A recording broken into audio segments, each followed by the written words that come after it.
Guys, welcome to Conversations and Libations with Adora. Um, Surprisingly, I don't have a drink today, but yeah. So I decided let me do another quick story time for you guys. This one is gonna be kind of quick. So this one happened when I was like 16 or 17, and I've been in quite a few car accidents in my life. Right, I'm not a bad driver, but I will F up a curb, okay? Trying to parallel park, trying to turn at the light, I will fuck a curb up. If y'all can see my wheels, I told my boyfriend I wanted some new rims or some new wheels for my car, and he's like, "Why? So you could just scratch them all up?" But anyway, so I've been in a few accidents. I remember I was in an accident where, and you know what? Almost all the accidents I was in except one, the cars were like either parked or stopped. So one accident, before I get to the main story time, let me go through my accidents. So the first accident was when I first started learning how to drive. I was 15. My parents were teaching me how to drive. I think it was me and my mom. We went to McDonald's and I was driving and we ordered our food, and then I ran the car into the drive-through window, and the girl that was at the window was pregnant. So I felt so bad, but she was okay. The second accident, that's gonna be the story time I'm gonna tell you guys. The third accident, I was in my car, the car that I told you guys that was stolen by the guy I was dating, the Mazda 626.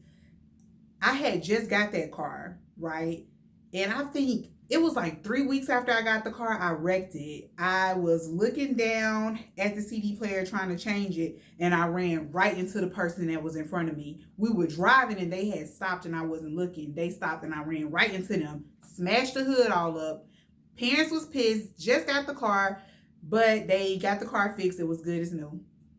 The third accident I was in, ooh, I was pulling out of a parking space, and there was a car next to me, and I had pulled out and I was gonna cut the wheel, and my boyfriend was like, "No, you need to pull out some more. You're not." I'm like, "Don't tell me how to drive. I got this." So I cut the wheel, hit the car next to me. Then another accident I was in. This one wasn't my fault. So my light had just turned green, and I had turned, and this guy was trying to get to this Chinese restaurant that was on. Here's my car. The Chinese restaurant is here. He's coming this way. He turns right in front of me, and I T-bone him. That wasn't my fault. And he gonna say I was going too fast. Dude, I am not driving a Porsche. I am driving a freaking Nissan Altima. It is not picking up speed that quick. The light just turned green. You just thought you had a time to make it and you didn't. And then the next accident I got in, I was behind this car. He had stopped because he was gonna make a right turn. So he was looking at traffic, and for some reason I had thought he went. And so I was looking this way, and I took my foot off the brake, and then I hit him in the back.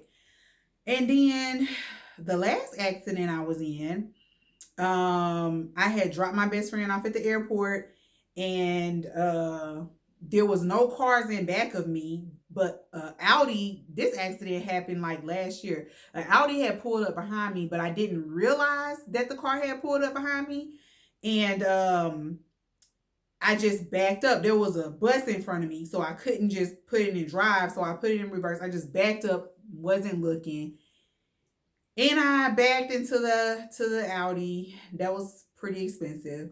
But surprisingly, my insurance is not as bad as it could be. Anyways, let's get into this story time. So I was 17 at the time, either 16 or 17.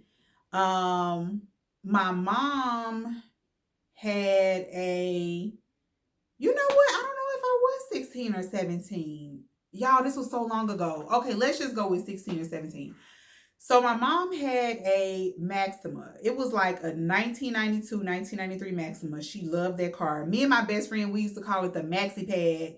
It was a cool ass car for that time because when you would open the door, the car would talk. It would tell you to put on your seatbelt.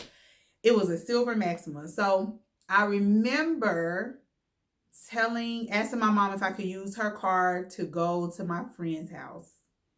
But I lied. Y'all, this don't ever lie to your parents, right? Always tell them where you really going. Because when you lie, that's when something happens. So I told my mom I was going to my friend's house, which my friend lived down the street.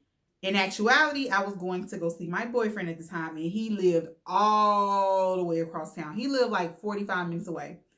So I go visit my boyfriend, and me and him end up getting into an argument or something. We end up getting into an argument.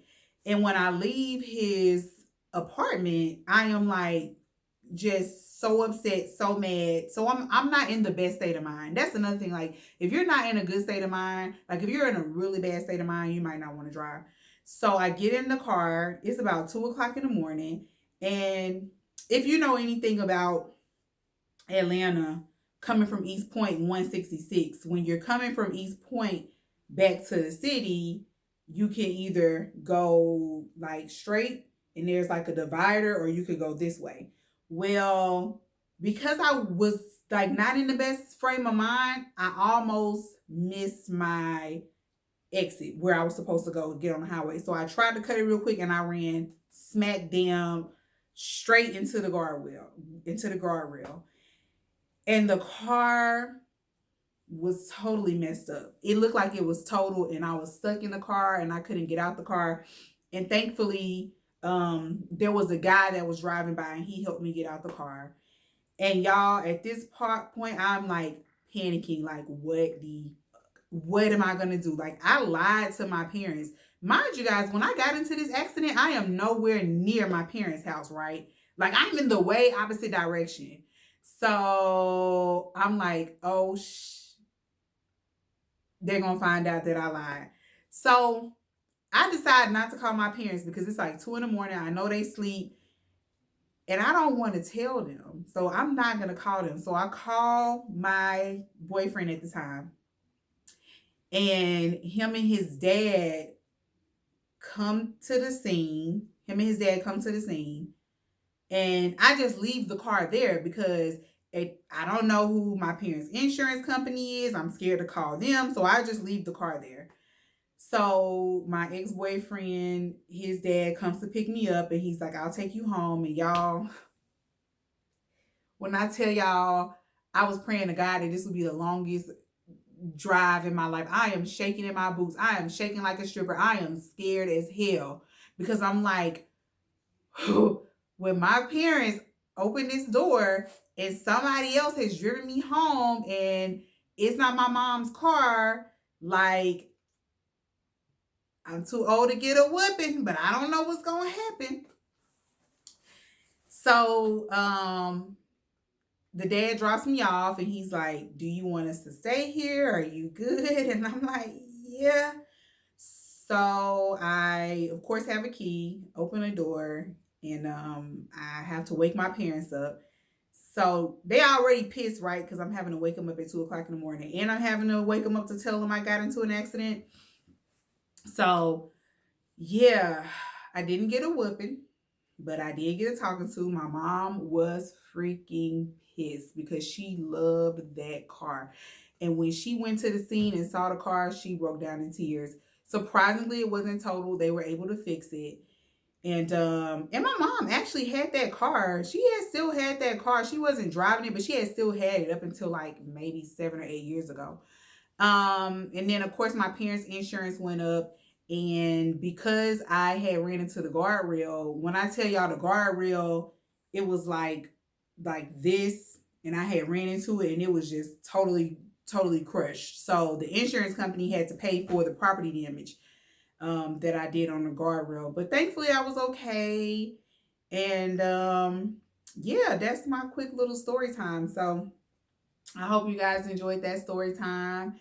And have you ever gotten into an accident in your parents' car like you lied to them, or have you ever been caught in a lie to your parents or to someone because things didn't work out the way they should have?